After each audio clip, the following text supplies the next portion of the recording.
Hello everyone, welcome back to my channel. So in this video I'm going to discuss about a topic called chiloscopy, which is basically the study of lip prints. So in this topic I'll be discussing all these subtopics, that is introduction to chiloscopy, classification, recording of lip prints, development of lip prints and lip prints on crime scene. So this is part 1 video in which the classification and the introduction part will be discussed. In the next video rest of the topics will be discussed. So let's start with the introduction. So the study of lip prints is known as chiloscopy, as I already said.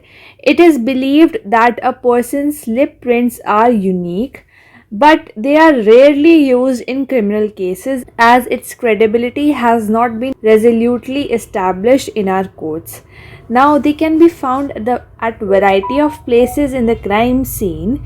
So like for example, they are revealed at the point of direct physical contact of the perpetrator's lips with any object that is present at the scene of crime or at the crime scene. For example, the objects on which lip prints can be found can be cutlery or crockery items, particularly if a meal was eaten, or the surface of the windows or plastic bags or cigarette ends. So these are certain places where the chances of finding lip prints at the crime scene are there. Now there are two possible ways in which we can use the lip prints. That is, first we can print patterns for identification.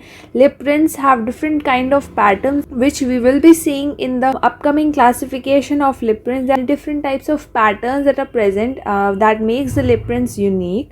First is this, that's how we can use. Another way is chromatography to match the lipstick marks. We can take the lipstick mark from the particular item and then we can run it through chromatography technique. Chromatography will help us separate the different constituents of that particular lipstick and then we can match it with our suspect's lipstick, right? So if we talk about the classification, then in 1967 Martin Santos was the first person who was able to categorize the lip grooves into two categories.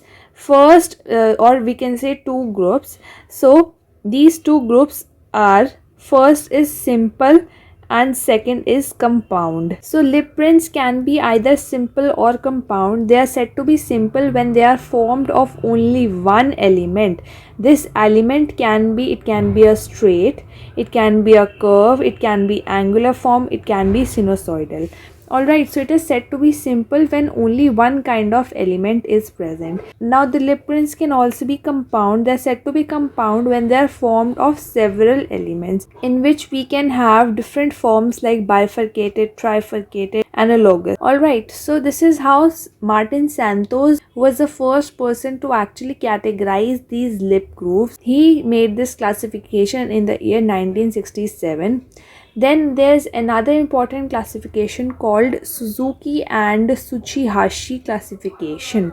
In 1907, Suzuki and Tsuchihashi, they developed a grouping method of lip prints in which they divided the lip prints into 5 main groups, that is type 1, type 2, type 3, type 4 and type 5. These 5 groups were made. Type 1 group, they represent the grooves, lip grooves that are running vertically over the lips. So in type 1, if you look here in this picture and in this one also, here you can see that the lip grooves, these lip grooves, they are running vertically, right? Like this, vertical. Here also they are running vertically, right? So these types of lip prints come in type 1. Then comes type 2.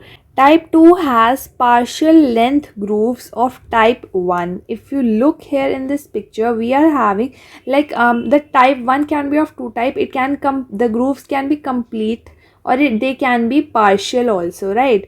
If we talk about type 2, then type 2 has partial length group of type 1 variety. As you can see, these are partially running. They do not cover the entire breadth of the lips, right? The type 2 represents the branched group and grooves, and you can see that these grooves are branched also, right?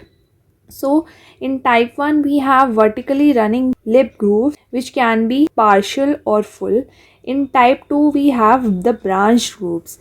Whereas if we talk about the type 3, then type 3 represents the intersected grooves. Here you can see the two grooves are intersected with each other. So type 3, in type 3 we get to see intersected kind of grooves. Then in type 4 we get to see a reticular pattern, much like a wire mesh kind of pattern. If you see, this is a wire mesh kind of pattern, right? So that is the kind of pattern that we get to see in the type 4 lip print.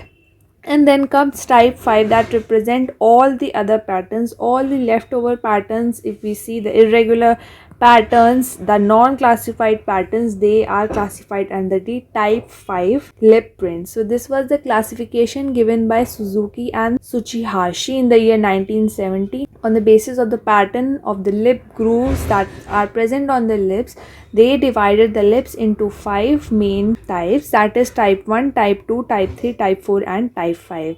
This was all about this video. In the next video I'm going to discuss about recording of the lip prints, development of the lip prints, and a bit introduction of where we can find the lip prints on the crime scene. Thank you for watching.